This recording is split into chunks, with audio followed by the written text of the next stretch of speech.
It's really about going past the safe zone. On my next house is pushing a little bit more on the playful than practicality side. So for instance, like in the shower, having a ceiling to floor window, and on the other side of that, having plants. It's not a practical decision, right? But it's like, it's fun. It's going to bring me joy every time I'm in the shower. Like, is it going to be kind of a pain in the butt maybe to make it happen? Sure. But like, it's worth it. And so that's what I've learned is like, when I listen to like, do the practical thing, like that doesn't make me happy. And so when we're in the next house, like I'm going to do it. If I do sell it, I know that those things are maybe a little less practical, or going to be something someone's going to walk in and they're going to say, I need that shower.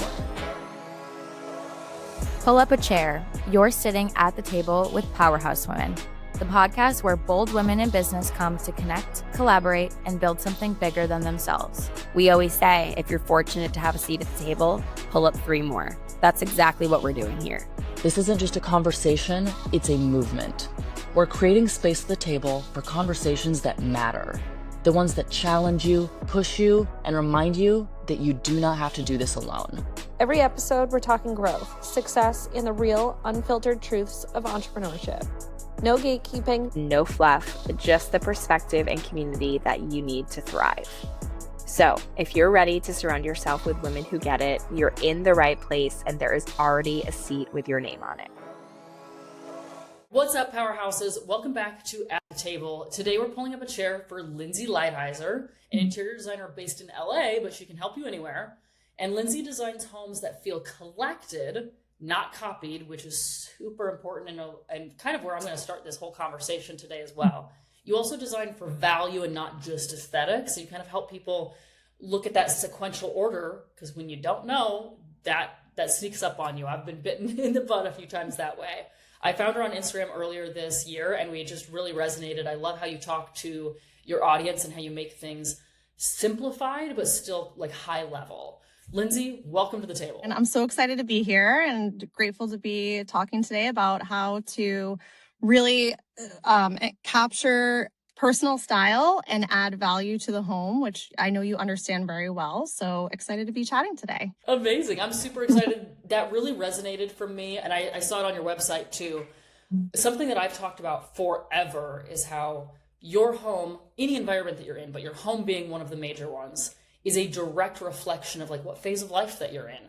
The space that you curate can help fuel your life. The office that you curate can fuel your energy for your business that you're creating. How you design your room can promote better sleep.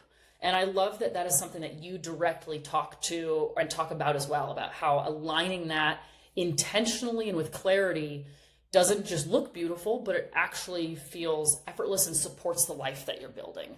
How did you kind of come across this and realize the importance of that blend with design? So I think, becoming a mom really highlights a lot of, like opportunities for design decisions to be more optimized. And a lot of people think form or function. And, that's really a misconception. And one of my favorite pieces about being an interior designer is that I spend a lot of time with my clients up front talking about what's the day-to-day. What are the things that they love about their house? What are the things that they hate about their house and, don't want to see any more of? Literally could be clutter that they, want to get rid of. And there's so many ways to make organizational pieces really beautiful and really show personal style through that. So it could be, built-in that has a beautiful cabinet door. It could have a cutout in it, like a beautiful locker that has a cutout. It could be, really, you can really think of it as like artwork is not just confined to a frame on the wall. Artwork can really be storage units. It can be a beautiful door. Like there's so many different ways to show personal style and have it be more functional on the day-to-day. Because the reality is that if you have a beautiful house with no storage in it, there is going to be clutter, and then it defeats the whole point of doing a renovation. So, and having that, I think that is a good way to think about investing in your home and knowing that the person that you leave it to will appreciate having storage. And, I can't say how many times I've worked with clients, and the number one grievance is storage. It's like, how do we create something where we can hide this or that? So there's so many creative things that you can do, whether it's like under stairs or it's, a hidden, the invisible doors that open up into a pantry. And there's just so many creative and fun ways to solve that problem. And I think when people are trying to do it on their own, there's so much decision fatigue that it's so helpful to have another person come in with some fun ideas. Like, it's supposed to be fun. And that's the best way to get it done, is to really have fun with it and say, oh, we could do this or we could do that, and really collaborate. Because I feel like just having somebody there to bounce ideas off that can bring other things to the table helps improve the overall process and the best outcome. Yeah, I think that's so important. Adding fun back into homes, like adding some color and some soul and some fun, and not being afraid to put your own personality. It's your house. Like, make it exactly what you want. I think so many people, and you probably hear this on the interior design side a lot, there's so many people that preach when you're designing your home for themselves that you need to think about the resale, Yes. And I'm like, well, it's your home first and foremost. And there are so many things that you can do that are very easy to change if you need to down the road. I've personally found that those more bold personality style homes tend to sell quicker and for more. Not always. Sometimes there's some random decisions that will need to be changed, but ultimately they're not that big of a deal. So why are you living in your home thinking about, I heard a great quote that it was, you wouldn't be in a relationship looking at well, what happens when it ends? That's how I'm going to enter this relationship. Totally. Why are you entering into your house that way? Design it for you. Have fun with it. Yeah, absolutely. 100%. That is, you're so right about that. And I think most of the time people are just so concerned that they're going to make a mistake and that they're not going to be able to sell their house. And the reality is that a lot of times, when you go into a builder grade home, it feels more stressful because you're trying to envision how the home can have some soul, because it's so cookie cutter that I think it can sometimes make people nervous that they're not gonna, it's gonna feel so sterile if they buy that home. So having, like you said, the fun home that really has some character and soul to it really helps sell the house, because people feel excited to be in it.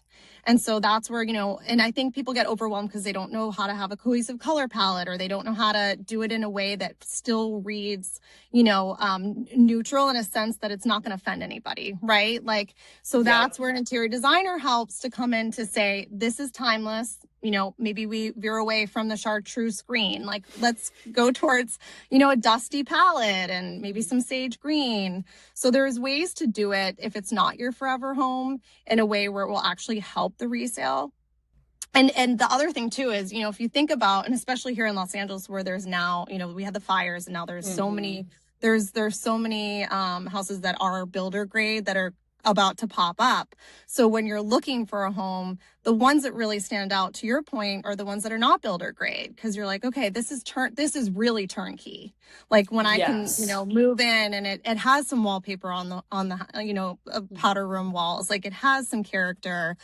It's 1,000 decisions to make. So really having something done for someone can really make your house stand out and sell faster. It definitely does. And I've even noticed, and I found this with myself as well, I think we've been so bombarded, and probably in LA is similar because we have similar environments and nice weather the majority of the year. Right now it's over 100 and that sucks. But the homes are just white boxes that maybe they put one other material along with white stucco, maybe. Yeah. And then it's just a white box. It's just 4 walls, and then they work a layout within it. Sometimes they don't even do landscaping. They just scrape the lot, and then it's a rock yard or a blank lot for the new owner, but then they're trying to sell for top dollar. And my brain I can't believe that anybody's been buying any of those for as long as they have, and how that they're still selling.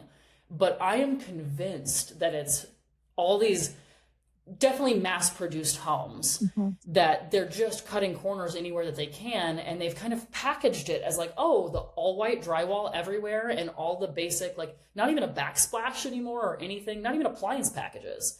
That's the norm, and it's minimalist. that's how homes should be. They're finished. And I feel like they've convinced people into thinking that like this sterile, white, neutral is the best thing. And in reality, that is a blank canvas for you to come in on. That home is unfinished. And I think if 100%. people understood that more, they wouldn't pay top dollar for the thing that's unfinished. And they would realize, like, we've taken so much soul out of the home. Put yourself back into it and don't be afraid to go bold. Totally. Absolutely. And to add to your point about, the sterile white walls, we've gotten to a point where, minimalism has become kind of like the trend that's just been that for a while. And it's like, the pendulum swings too far in one direction, and now it's feeling very sterile. And the thing with the white walls is that it highlights all of the chips and the scuffs and everything. And if it has a high sheen to it, it's going to reflect everything. So say the foundation shifts and there's a crack in the ceiling and it has a sheen, like that is going to be on like a megaphone. It's going to really highlight those imperfections. Whereas if you have, a beautiful like dusty green or a terracotta color, like you can hide a lot of those things. They're not like on a highlight as much. So it actually has longer staying power. So it's like a better investment and to choose one of those like moodier colors sometimes, especially if it's like for a library or a powder room. You definitely don't want bright white in a powder room, right? So it's like, yeah, I want dark. Exactly. So yeah, and then even more long term down the road, like what I've seen is, because the white kitchen was such a huge trend for so long, and I think we're starting to come away from that finally and go even, now it's white oak, which is like, the next bigger thing, which I think it's just good to move out of the full white kitchen trend, because when people live in a home, you cannot control what things are going to eventually happen that you're going to need for fix or repairs. And one of the biggest things I see is water damage. I don't say the M word, but like, there are, when you want to sell your home and you need to have a certain cabinet replaced because of whatever, if you're trying to match a white, it's like, good luck. Like that is the hardest thing to match. So then you're ending up having to repaint the entire kitchen just to replace a few cabinet doors. So sometimes having, a color is a little bit more forgiving and you can match it a little bit more easily than like some of the real specific whites can be really tricky. That is a great point. There's like a million different shades of white, and you can, that's another thing, is you can still do all white in a tasteful different way, but people just do it it'll be like one shaker cabinet that's all the same all the way around. It's the same quartzite countertop that's all the way around with a little something in it. It's the same white drywall paint. And so it's very two-dimensional at that point. People come in, everything blends together. You can come in and you could do white Venetian wall plaster and then two tones of white cabinetry, and it would still be better. Like understanding that layers don't have to just be like pattern, pattern, pattern, pattern. It can be these subtle changes of texture is huge, I have found, especially with like wall coverings. But you don't have to go crazy bold, but you have to do something. Yeah. I feel like it was like originally, totally, it was like the white shaker with like the quartz, and then it like moved up to like the white shaker with the quartzite. Like I feel like that's like, like what most people default to. But to your point, if somebody's like really attached, like the all white look, I say like, look, okay, let's do white, wooden, and woven, so that we can like have those 3 anchor points in every room, so that it's not reading too flat. So that could be like, we have wall cabinets in the kitchen that are white, and do a beautiful wood island in the kitchen. And so like breaking that up, to your point, to add layering. And then it could be like in the bathroom, we have a wooden vanity, but we have some woven door fronts, like some cane or raffia, something to give it a little bit more texture and layer up that way. But yeah, I'm seeing like, I love incorporating like the wood with the white. And one step further is to make, if you love white, but you don't want to mix the wood, then maybe go just like a little bit of like a really pretty off-white color, like a creamy, like a light taupe, nothing too yellow, nothing too green, but just like kind of like a lighter taupe color, or taupe. Like, I think that's a really beautiful, update to a kitchen. I think some of those like a little bit more earthy, like natural colors do Yes. really, really well. And biologically, that probably is just a sensory thing as well. Like our body and our eyes especially are picking up on things from our environment all of the time. It's so true. Might as well actually build that cohesively with our life and in our house. And we've done the exact opposite. We go like fluorescent lights, ultra white walls and everything. That's not natural for human beings. Like that's not normal. It really isn't. It's not normal. And you're so right. And I think, you know, when we have, now we're in an era of the social media, like sensory overload. So it's really important to like understand how to calm your nervous system when you come home so that you can actually be revived. Like you can actually get some like reset somehow. And to your point, the colors that are found in nature are going to help us to reset because that's what biologically, that's what we're meant to be in. So so when people are really scared of color, I usually just like will guide them to say, okay, like a sage green is really it's so neutral on the color scale. Like it will reset you just by looking at that. And it's also found, it's so prevalent in nature. So kind of thinking of it like that, and terracotta, like things that you would find, the taupe, you know, sand colors, all of those colors, your body is actually really connected with already. So it's an easy thing to incorporate your home. And I tend to feel like those colors read as non-color colors, like more of a neutral than a color itself. Yeah, I would totally agree with you on that. And I feel like they're not very polarizing. I would say there's actually, it's pretty hard to be polarizing with colors nowadays. I remember growing up, like, you know, you have your traditional kids' rooms and one is like a race car blue and you have like red out and you're just a kid and it's fun. Sometimes we go into houses and we're like, okay, we will paint these. Like we'll paint something else. But the majority, I'm like, when you do these other colors, even if they're kind of bold, it might not be somebody's style, but they can come in and for the most part, they can say that color might not be for me, but I can understand what the color does, so I can change the color. Yeah. There's very few people that come in now. I have a few clients that I cannot bring them into a finished house until it is like everything is done because they cannot visualize anything different. But I don't think that's the norm anymore because we have so many things at our fingertips that we get bombarded by, and we have so many experiences now. But those bold colors, most people can even see beyond. So sometimes just presenting it differently, like I like to color wash rooms. Doesn't mean it's the right thing for every room, but if somebody comes in, my office is like a purple color a little bit in the background. It's very pretty. That's not going to be for everybody. Yeah. But we will change that for somebody if we decide to sell. That's fine. Totally. It's going to be okay, but we really like it. We went through 3 color changes in this room and we were like, well, we'll try it. And if we don't like it, we change it. And it might take a few months. And there might be, you know, our outlet covers were uncovered for the longest time ever. We had blue duct tape at different places to finalize it. But just do it. You can change it. It's fine. Absolutely.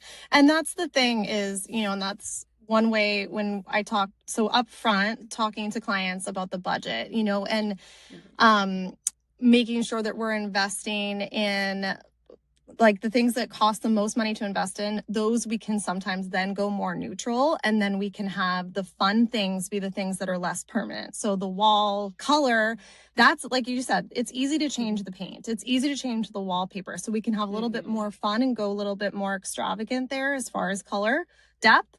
And then maybe we go like a little bit more silent on some of the things, like if we're tiling an entire bathroom, you know, floor and ceilings, then maybe we're like, okay, well, we're going to do a mosaic, but it's going to be in a neutral color. And it doesn't have to be white, but it may need to be a little bit more silent than bold so that we don't get tired of it and have to, because ripping stuff out is the nightmare that we are going to avoid for sure. Yes. And knowing how all of the pieces tie in together. If you have the more timeless tile in the bathroom and you have the bold of the wallpaper, well then, okay, maybe you only have to do the wallpaper, but as long as you can keep something of it. And like you said, making it some of those harder materials to change, or if you do have to change them, they can be separated from the shower differently. I've seen some people put in different tiles for like a full tile surround, and I'm like, you were almost there. You almost made it so close. But then the way that you like mitered it all together made it so I have to tear everything out regardless. So I'm like, okay. But that's all part of that like sequential aspect. And that's something that I was we had been talking back and forth about my first remodel that I ever did. I was 21, 22. I only knew so much, like I had remodeled half a house before, and it was like light surface stuff. So I had an idea of what I wanted, and I knew I wasn't going to get everything correct.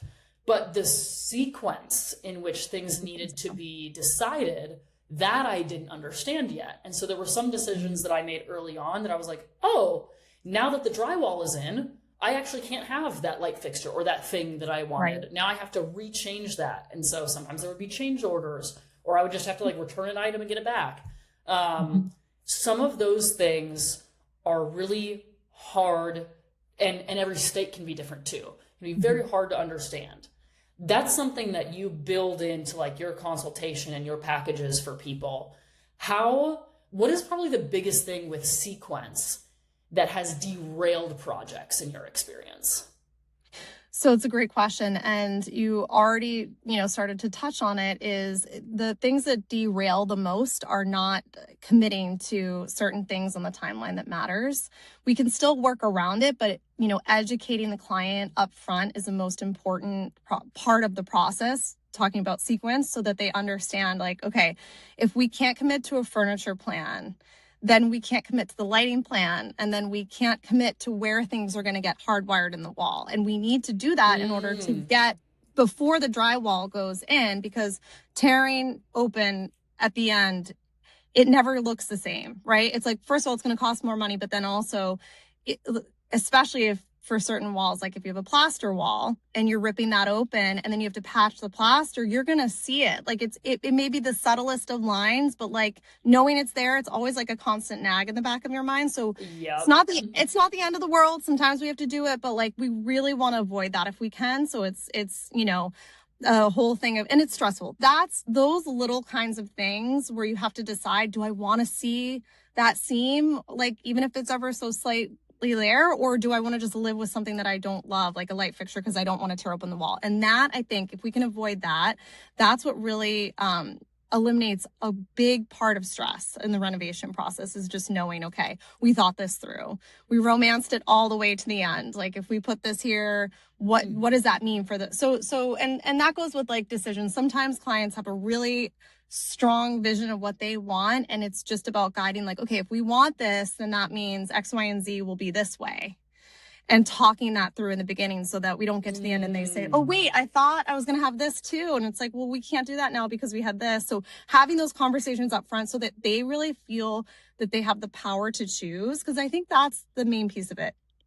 I'm a designer. I have a very strong vision. I know what is going to look good, and at the same time, I'm not living in that house. It's the client that's living there. So It's really important to me. I'm not one of those designers that's like, it's my way or the highway. I'm designing a packet. Here it is, sign off, or like sayonara. Like, there are some designers that are like that. Yes. And to be fair, there are some clients who want that. They love that. They don't want to put any thought into it, or, have that be, they don't want to be involved. And there's no like good or bad, right or wrong. It's just like, what is the right process for each client. And so my clients really, they want to feel like they're choosing some things. So we work very closely together, and we work it out. Like, okay, this is what I recommend. And then, we'll do 2 or 3 revisions depending on what their feedback is, so that they feel like they're choosing things, but they don't feel like the weight of everything is on their shoulders.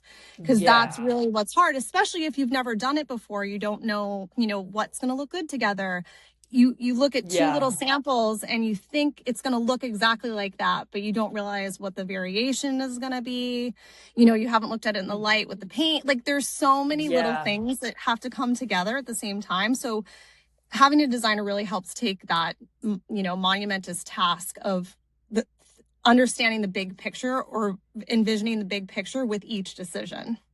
Yeah. And I think, going back to something that you said earlier, understanding how some of those decisions, they don't just affect like even just your furniture package. Yeah, it affects that room and everything like that, but also the cohesion of other rooms. But you don't realize that also affects where the lights are placed. Like, it completely switches categories in the remodel and covers completely different portions of the house. And you don't know what you don't know until you go through it.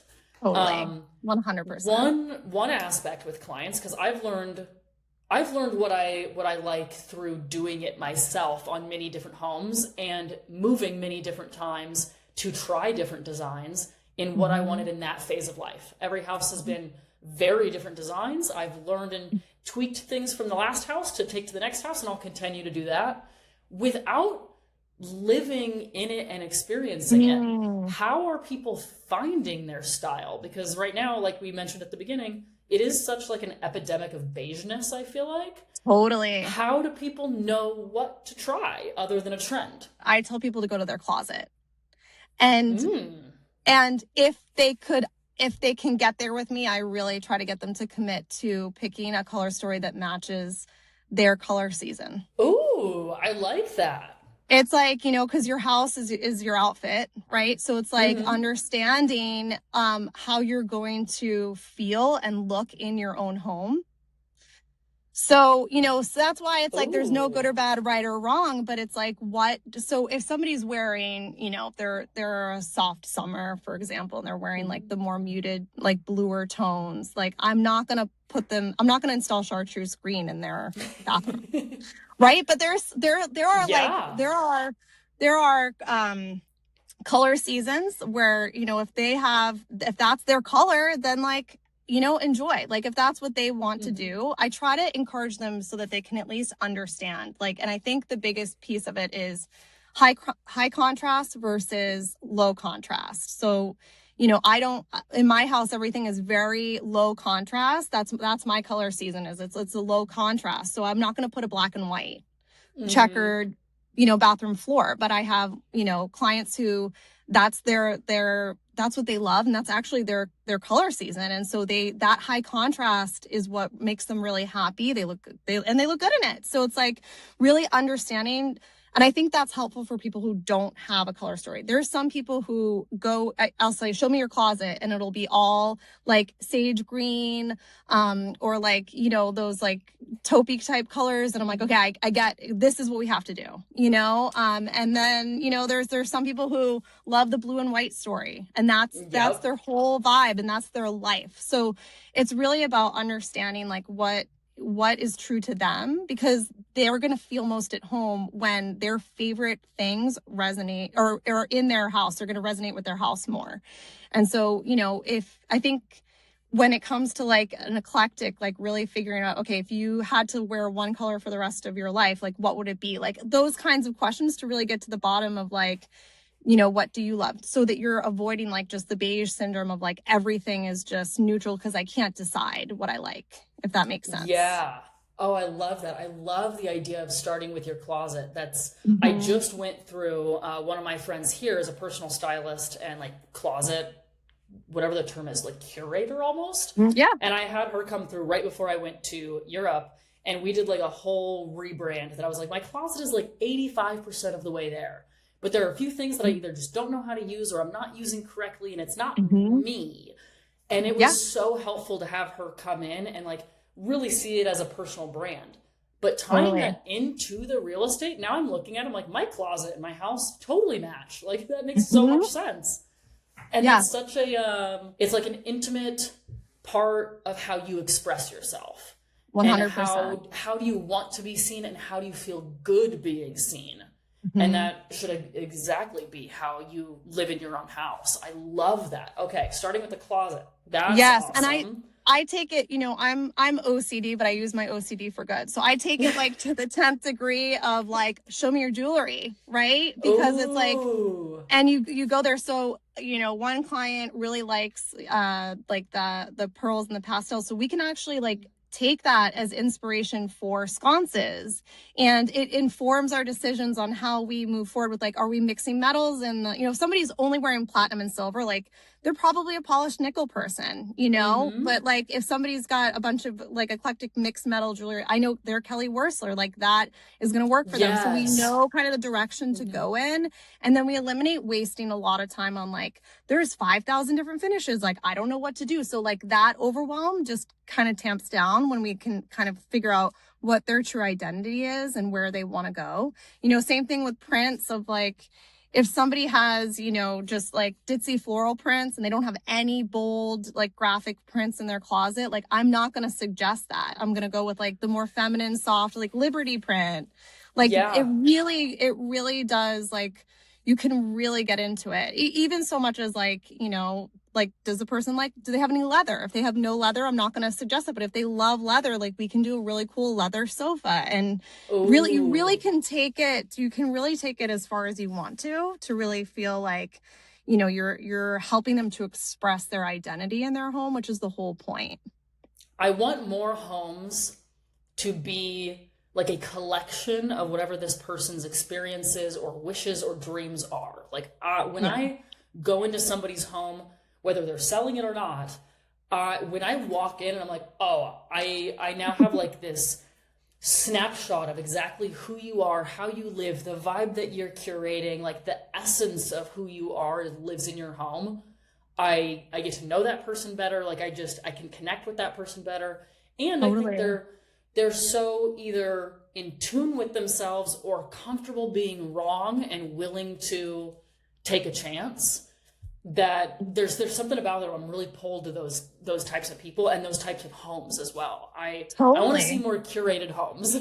Absolutely. And it's like that when they have a point of view, you really feel like it's that vulnerability that I think people are afraid to display, to your point, because they don't want to be wrong, you know, but it's thinking of it less of like right or wrong and more of like, how do we evolve this house? Like, so everything is a gain, right? And instead of thinking like, oh, I'm going to make the wrong decision, which is what 99% of clients start off with. I'm like, okay, let's reframe this so that we're at like 0, or sometimes it's like negative, right? Like where the house is right now. So we make a decision, it's going to be a gain, and it could evolve into a different decision, which is also a gain. Like, so it's more of a trial and error. Like we try something, oh, maybe we decide like we want to switch it out for something else, and we see the render and then we're like, okay, yeah, that's more true to us. So it's back to like bringing the fun into it, like the curiosity.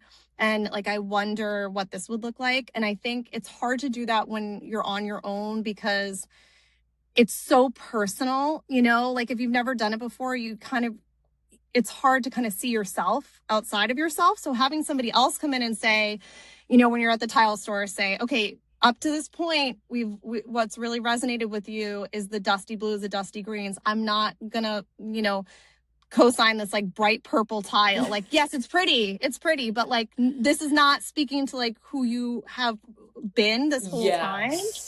And I think because it's just like, you know, the decision fatigue can kind of like cloud like the clarity on like, you know, what is their internal like direction for the project and for who they are, really. So it's just good to have somebody else come in and say like, okay, you're stuck. Like, this is where we've been going. This is going to veer away from where we've been going. Let's try that instead. I like that. And yeah, sometimes just having like being a professional in any industry, but being able to be the person who can guide people and just have the guardrails and be like, I want your personality to be the main driving factor, but I'm going to let you kind of experiment with that with these guardrails in mind or with these little protections in mind. And when you want to stray, I can be like, let's bring it back over here a little bit. Like, exactly. Or do we want to intentionally divert? Let's just make sure that all of the information is there first.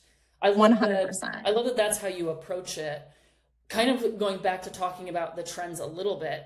Mm-hmm. I'm sure you have clients that come to you and they are like, oh, I want, like, here's my Pinterest board. And it's just like the typical trends. It's the all white kitchens or maybe the grays or something that is just very, very trendy.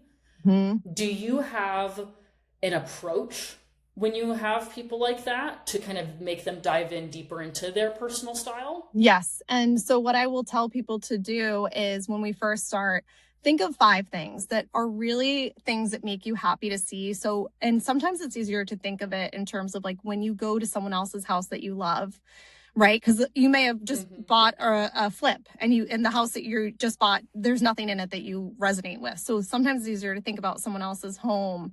And I try to start that way instead of Pinterest, because Pinterest is like a water, like it's overflow of ideas that can really cause more problems sometimes than helping. So I like to try to think of like, okay, think of some things that when you see at someone else's house, you're like, oh, I really love that, you know, and it's 5 things. So it could be a color that somebody used. It could be a type of print, like a wallpaper. It could be white oak. Like every time you see a white oak kitchen, you're in love. And so we identify what are those 5 things that really feel exciting to you. And we try to then use at least three of those things in every room, because when you have repetition, it creates unity and it creates a vibe in the house that feels cohesive and intentional. So really getting to the core of like, what is it that you love? Like, sometimes it could be like a pattern, like I help with a lot of Spanish style renovations. So like it could be like the star and cross, like certain Spanish style tiles or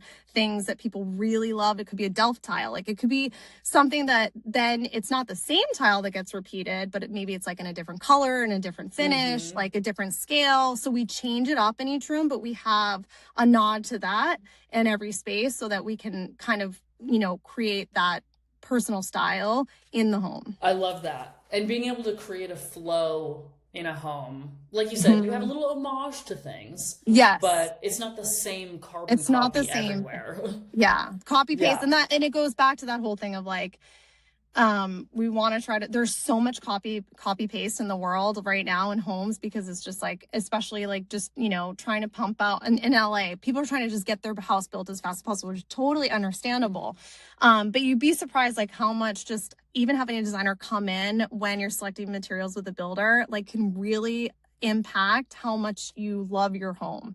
And because the builder is optimizing for budget, so it's going to be copy and paste, and there is going to be a constraint. And so there are going to be a lot of streets where the neighbor's house looks exactly the same, you know, so having somebody come in at that point to avoid the copy paste is huge, and understanding that that there's a way to do it where it doesn't look like a Mod Podge. You know, there's a formula to follow so that it looks intentional.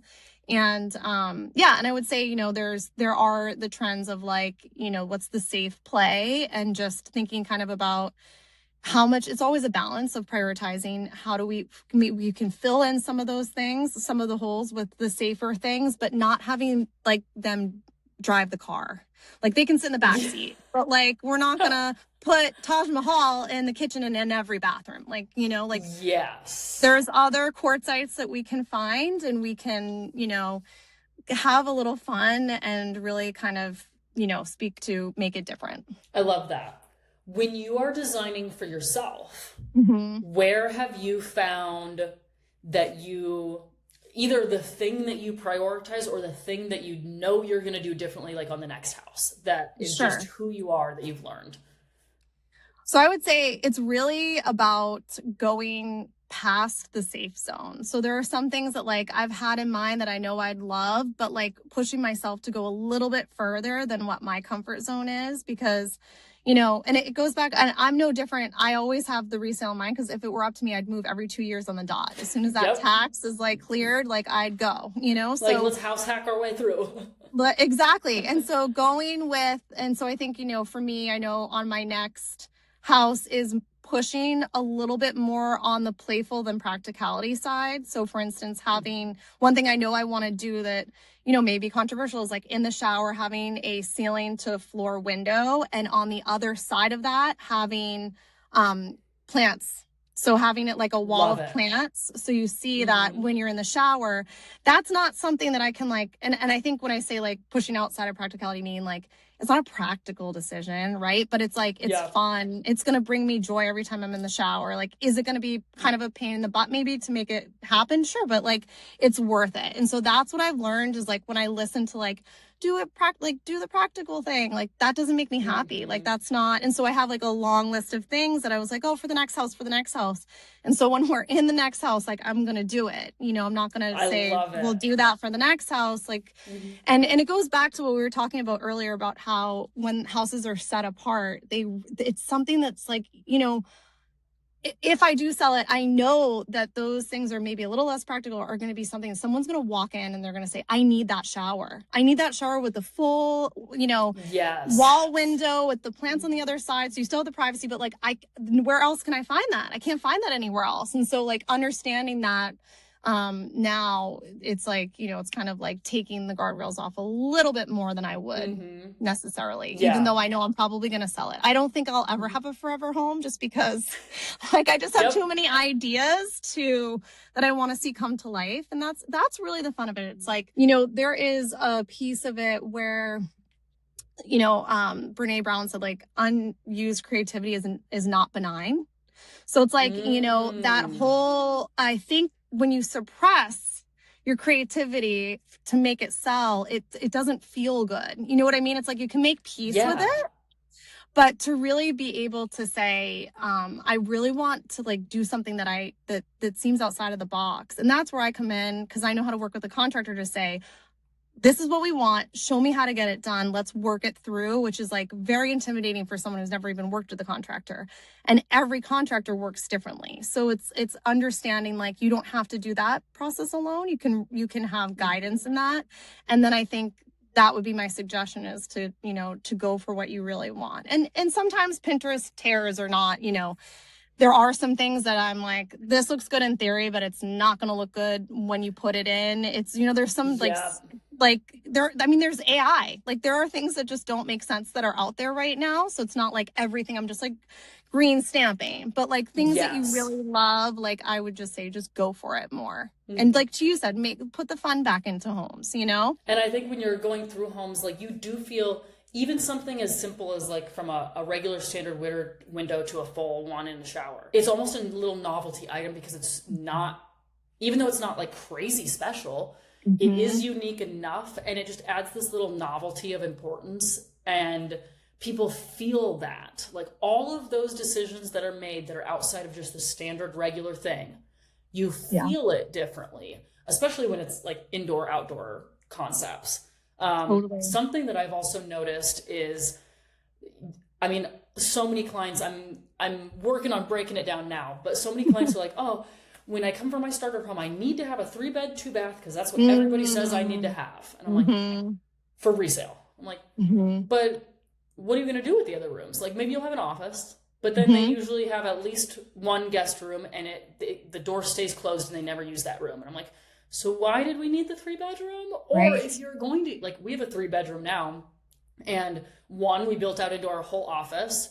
So much so that if we ever sell this and somebody doesn't want this, then we'll have to take out like the built-in desks and all the things, which doesn't matter to us. Like we got our use out of it. That's totally fine. But then our guest room, we did have it as a guest room for a little bit. And then I was like, it's like almost the other half of the house. It's a huge other master bathroom and bedroom. I'm like, well, why don't we instead like turn this into like, half of it's so big that half of it is like our content studio now. So if we record podcasts together or we do something more conversational, we'll do it there. And then the other portion, I got a Pilates reformer and I made it like my own little like workout space. And it's been so nice. I use that room all of the time now. It was one that I would close the door and never look at unless we threw parties, and then people could go to that room and use that bathroom. And that was about it. There's so much more usability. We get way more function out of our house, and supports the way that we live in a much better way. And I feel like I've been working with a lot of clients recently that are realizing, oh, either we don't need a 3-bed, 2-bath, like we can make it, we can actually do something very different. Or we utilize the spaces differently when you don't just go with a regular like guest space. So I feel like understanding how to use the space that you have to support your life.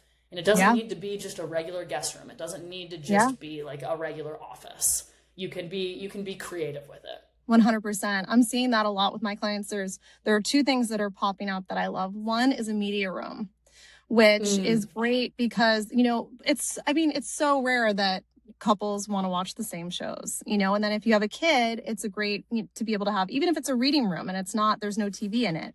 It's just nice to be able to have zones. This open concept thing is just like, it was a huge trend, and now it's like, what I realized, like, I don't actually want to sit and watch TV while the dishes are in my, in my periphery. Like I want to, hear people sitting at the dining table and banging.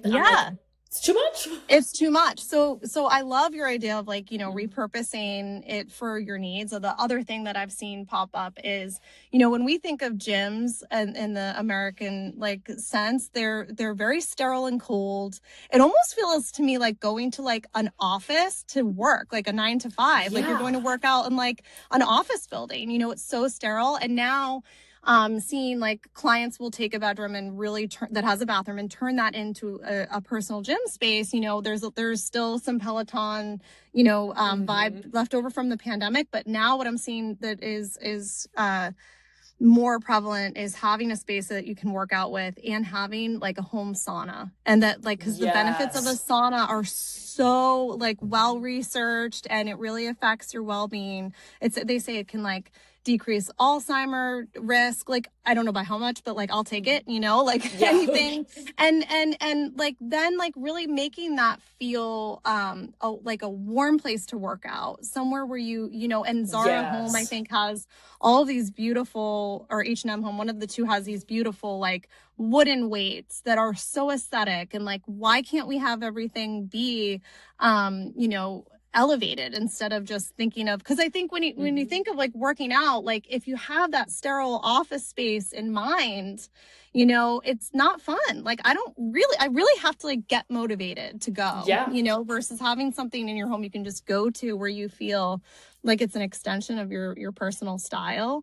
Like that to me really makes sense. And then and also like, so that's those are the two things I see popping up on, utilizing space better than the just 3-bed 2-bath. But also, there is right now with our economy, more people are looking to buy houses that are not 3-bed 2-bath, like as a starter home, like, and so investing in something that's not a 3-bed 2-bath is actually a smart move, because if you can make that turnkey, there's actually a bigger pool of people that can afford that. So I actually feel like it's less risky in a lot of parts of the country, especially to be able to have something that, more people can get access to financially.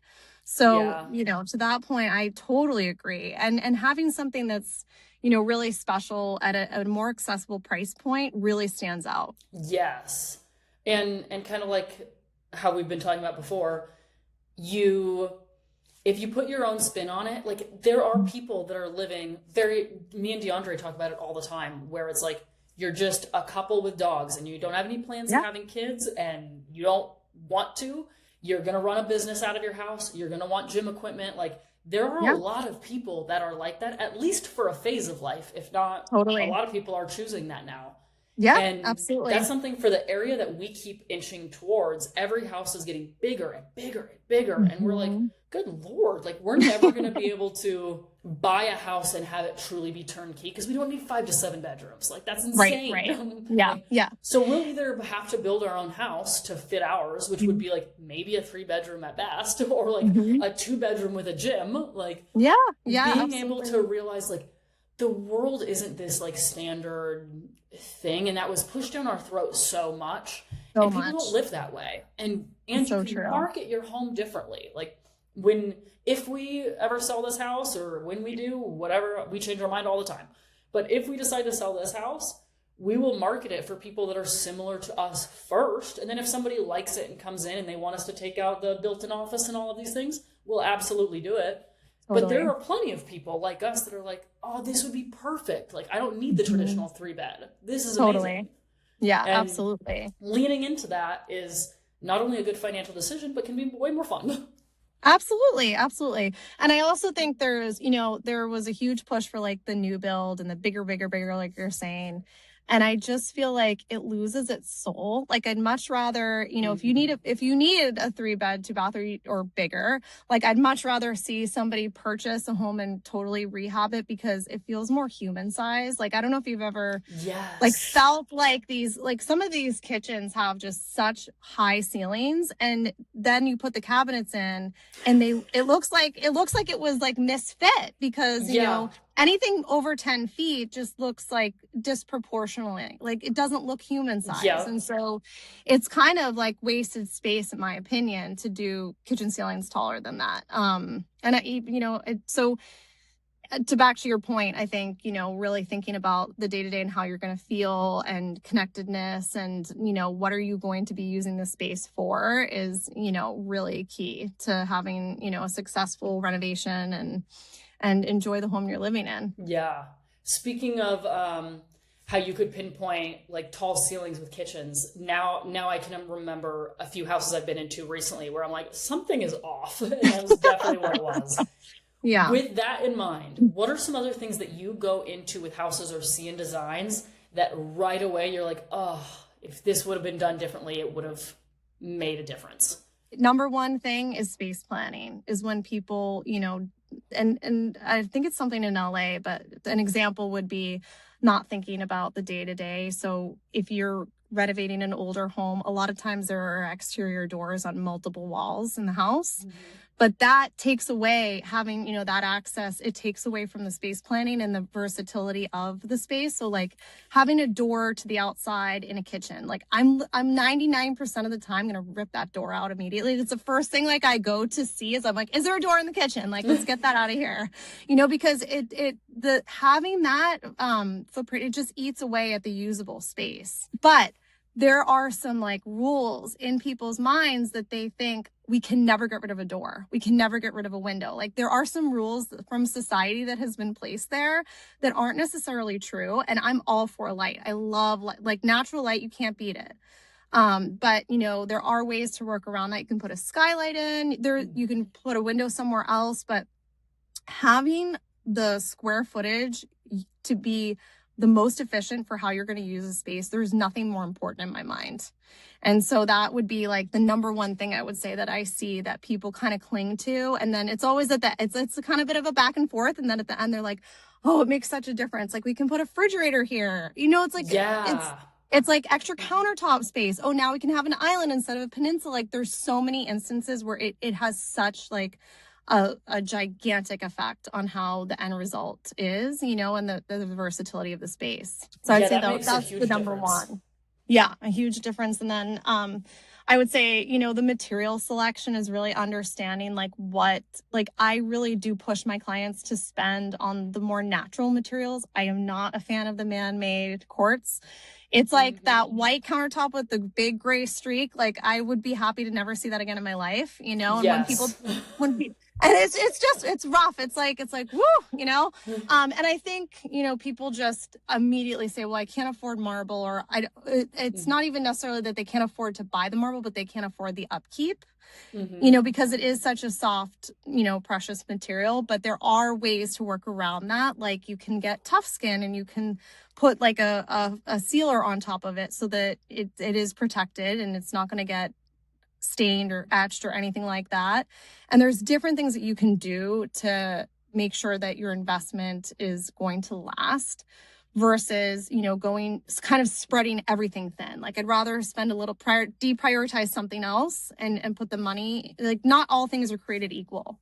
Yeah. So understanding, where can we put the natural materials, and then, where can we kind of save on some other things. But yeah. I like that concept. And knowing when and where to position them. I think some people get overwhelmed and they're like, well, if we can only do it in the kitchen, then what's the point? And you're like, totally. No. The kitchen is like that and the master bathroom and powder bathroom. Those are great areas to do those things with it. And then you can combine it with something different elsewhere. It's so true. I think that just goes back to like the matching that people have. Like they feel like you can only have, with mass-produced homes, even when you can make the selections, you have like 7 selections max, and that's throughout the entire house. And I think that's what they're used to. And when you're redoing your own house, you have 7 selections in like in one square like box. Like you have so 100%. Many decisions to make. Yeah, it's so true. And I think I would say I always like cringe when I see like build and design on like a construction site. Like it's like one and done type thing. Because to your point, like you get such a tight constraint, and it's just like, you can't blame the builders either, right? Like their number one interest is going to be the bottom line. So their interests and then the homeowner's interests are not, they can't be completely aligned. So, and that's just to be fair to them too, that's their business. So, I think, that's kind of where you got to kind of say what are the things that are most important and prioritize those. Definitely. Well, I don't want to take up too much of your time, and we've already blown through so much, and I think we could keep talking the whole time. Yes, but one thing that we do like to end with is a hot take, and it can be related to this. It could be on design, or it could be completely unrelated. Doesn't matter at all. But we like to go through our guest hot take. Okay, so my hot take would be, I would say that wet rooms, like, it's a big trend right now, but wet rooms are not for everybody. And I feel like that's like a lot of people think it's like, the elevated choice, but it's not necessarily the best in execution. Might be controversial, but yeah. I actually think that's a great point, and that is very, very in right now. Yes, Everybody's it's trying very to fit a wet room in. Yeah. Yes. Yeah. Now I'm going to start looking at all these houses, and I'm like, wow, I think all of them have them. And yes, totally a lot right. of them have Yeah. them. And I think a lot of people are just running with it. And if you want that look, one way you can do it is you can have a swing door shower that's frameless and still very elevated looking, but have the shower, like have a bigger shower that can include a tub.